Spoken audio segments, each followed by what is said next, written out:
Some law schools will let you apply without a traditional LSAT score. They'll take a GRE, they'll lean on your GPA. A few schools are rolling out their own alternative paths and they'll wave you right through. And it sounds like they're handing you a break, but they're not.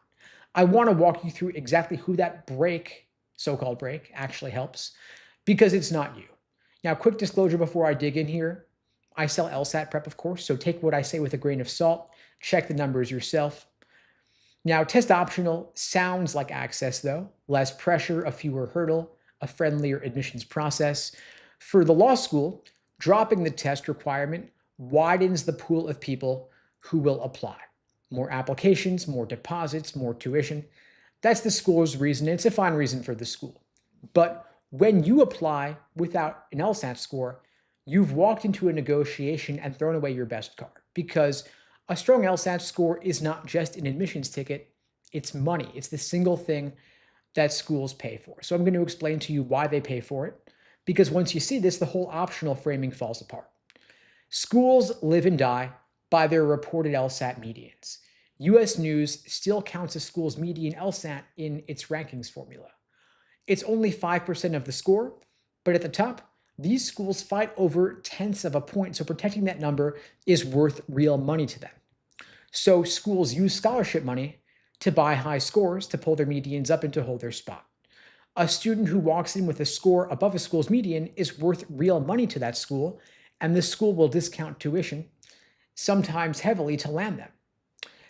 Now, a student who applies with no score at all gives the school nothing that helps its median. There is no number to move the needle, so there's no reason to compete for you with 8. You get in maybe, and you pay closer to full price because you handed them no reason to pay you.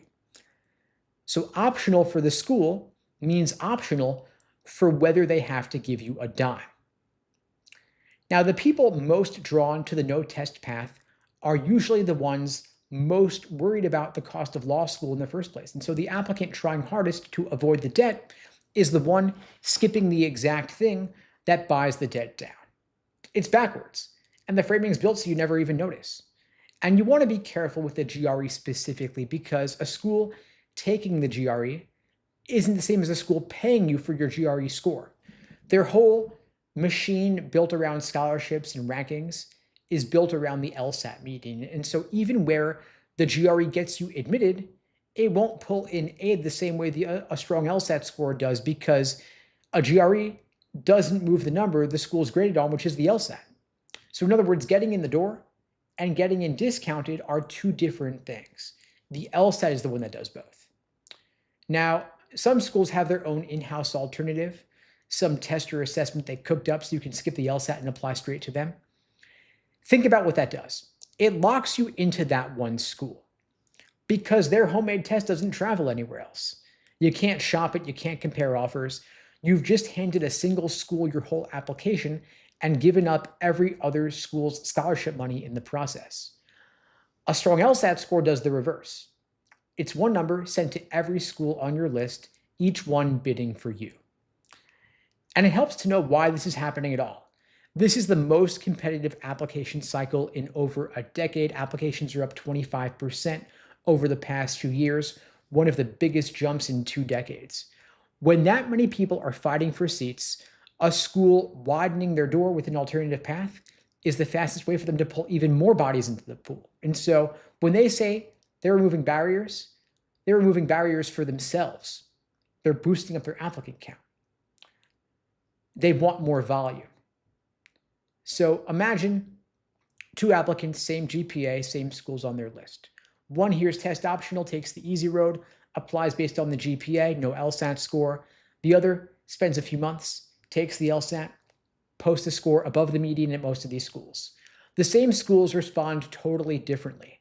The student without this score gets a couple of admits, close to full price, because there's nothing in the file the school wants to pay for.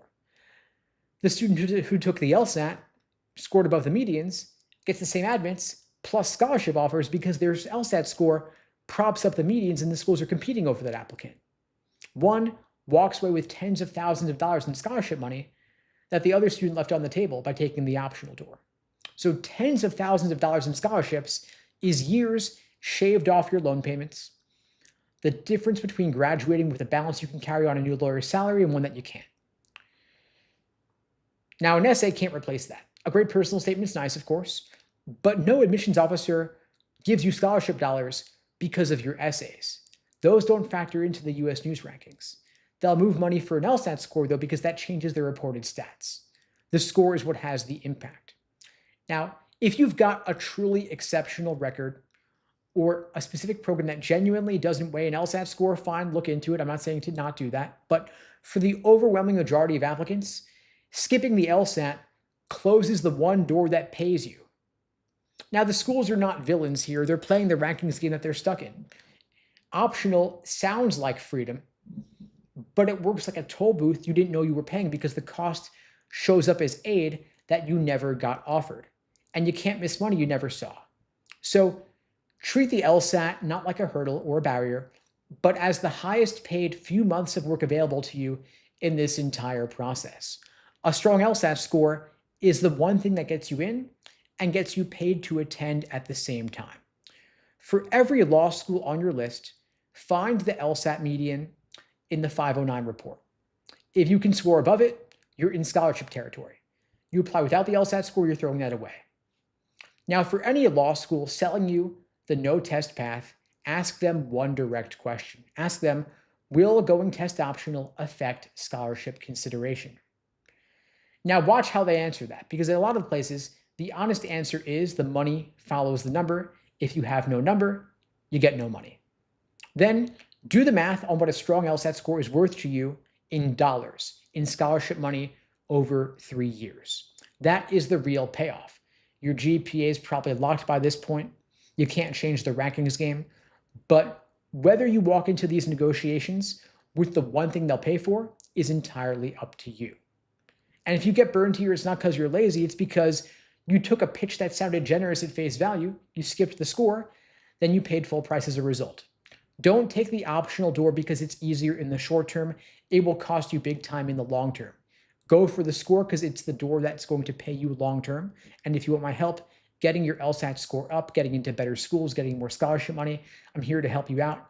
I'm offering free LSAT tutoring for everybody watching this now or later. You can book a free LSAT tutoring lesson with me at unpluggedprep.com/start. The link is below the video on YouTube, pinned in the chat on YouTube, in my bio on TikTok and IG.